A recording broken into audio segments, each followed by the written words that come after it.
అందరికీ hi, welcome to my YouTube channel ఏవి cooking world. ఈరోజు అయితే నేను చాలా సింపుల్గా అలాగే చాలా టేస్టీగా చల్లచారును అయితే చేశాను. సో ఎలా చేశాను ఏంటి అనేది అయితే వీడియోని స్కిప్ చేయకుండా చూడండి. నేను వేసిన ఇంగ్రీడియంట్స్ వేస్ట్ చేసుకున్నారంటే చాలా టేస్టీగా ఉంటుంది. ఈ చల్లచారు అయితే ఎప్పుడూ టేస్ట్ చేసి ఉండరు, అలా ఉంటుంది.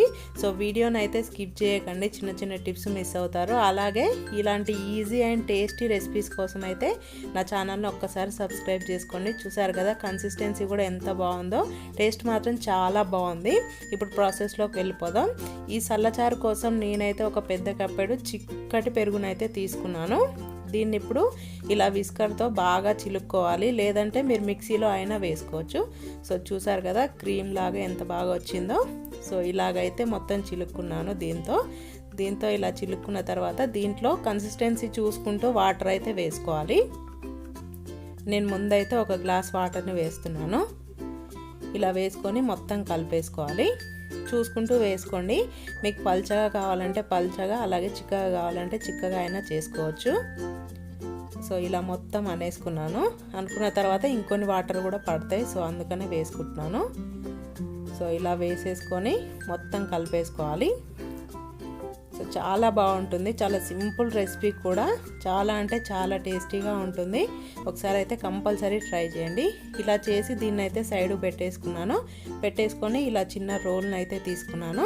దీంట్లో నేను సొంటిని వేస్తున్నాను, అంటే డ్రై జింజర్ని వేస్తున్నాను. ఇది వేసుకోకుండా మేమైతే చల్లచారుని చేసుకోము. ఇది వేసుకోవడం వల్ల చాలా టేస్టీగా ఉంటుంది చల్లచారు అయితే. సో దాంతోపాటే దీంట్లో నేను కొన్ని మిరియాలను అయితే వేస్తున్నాను. ఈ సొంటి అనేది సూపర్ మార్కెట్స్లో దొరుకుతుంది. సో ఇలా మిరియాలను వేసి దంచుకోవాలి. ఫస్ట్ మెత్తగా దంచేసుకోండి. మీరు కావాలంటే మిక్సీలో అయినా వేసేసుకోవచ్చు. ఇలా దంచేసుకున్నాను. ఫస్ట్ ఇలా దంచేసుకొని దీంట్లో టేస్ట్కి సరిపడా పచ్చిమిర్చి అయితే వేస్తున్నాను. మీరు మీ టేస్ట్కి తగ్గట్టుగా వేసేసుకొని ఇలా దంచేసుకోవాలి. కొంచెం కచ్చా పచ్చాగానే ఉంటే బాగుంటుంది. మనం తినేటప్పుడు ఈ పచ్చిమిర్చి అనేది తగులుతూ టేస్ట్ బాగుంటుంది. సో ఇలా దంచేసుకొని నేనైతే సైడు పెట్టేసుకుంటున్నాను. దీన్ని ఇలా సైడు పెట్టేసుకొని ఇప్పుడు మనం ముందుగా చిలుక్కున్న సల్లలోకి టేస్ట్కి సరిపడా ఉప్పునైతే వేసుకుంటున్నాను. ఎవరి టేస్ట్ తగ్గట్టుగా వాళ్ళు వేసుకోండి. ఇప్పుడు దీంట్లోకి మనం ముందుగా దంచి పెట్టుకున్న పచ్చిమిర్చి, సొంటి, మిరియాల పేస్ట్ని అయితే వేసుకొని మొత్తం కలిసేలా ఇలా కలిపేసుకోవాలి. చాలా సింపుల్ ప్రాసెస్. సో ఇలా కలిపేసుకున్న తర్వాత ఒక మీడియం సైజ్ ఆనియన్ అయితే నేను కట్ చేసుకున్నాను. ఇలా కట్ చేసుకొని వేసుకుంటున్నాను. మీరు ఆనియన్ వేసుకోవాలనుకుంటే వేసుకోండి, లేకపోతే లేదు. మీకు కావాలంటే స్కిప్ చేయొచ్చు. సో ఇలా వేసేసుకొని మొత్తం కలిపేసుకొని దీన్ని అయితే సైడ్కి పెట్టేసుకుంటున్నాను. సో చూసారు కదా, ఇంత సింపుల్గా ఎవరైనా చేసుకోవచ్చు. ఫస్ట్ టైం చూసినా కానీ చాలా టేస్టీగా ఉంటుంది మా సైడు. సో ఇలా స్టవ్ పైన ఒక చిన్న ప్యాన్ పెట్టి ఆయిల్ వేసుకుంటున్నాను పోపు కోసం. దీంట్లో ఒక 2 ఎండుమిర్చీలను వేస్తున్నాను. అవి కాగానే దీంట్లో ఆవాలను వేసాను. ఆవాలతో పాటు జీలకర్ర కూడా వేసుకున్నాను. ఇవి కొంచెం వేగిన తర్వాత దీంట్లోకి అయితే కరివేపాకుని వేస్తున్నాను. సో ఇలా వేసేసుకొని దీంట్లో కొంచెం పసుపు వేస్తున్నాను. ఇంకెక్కువ ఏం వేయాల్సిన అవసరం లేదు దీంట్లో. ఇలా వేసేసుకొని స్టవ్ ఆఫ్ చేసేస్తున్నాను. పోపు అయితే రెడీ అయిపోయింది.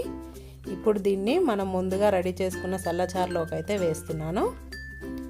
సో ఇలా వేసేసుకొని మొత్తం కలిపేసుకోవడమే. మేమైతే దీన్ని చల్లచారు అంటాం, ఒక్కొక్కరు ఒక్కో విధంగా పిలుస్తారు కదా. మీ సైడ్ ఏమంటారో నాకైతే కామెంట్ చేయండి కామెంట్ బాక్స్లో. సో ఇలా చేసేసుకొని వేడివేడి అన్నంలో కానీ చల్లగైన అన్నంలో కానీ చేసేసుకొని తినొచ్చు.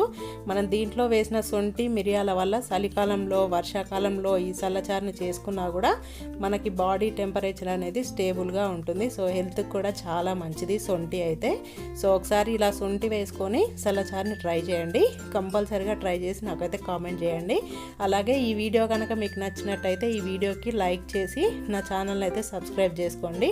నా వేలో సింపుల్ రెసిపీస్ని ఎలా చేయాలో చేసి చూపిస్తాను. Thanks for watching.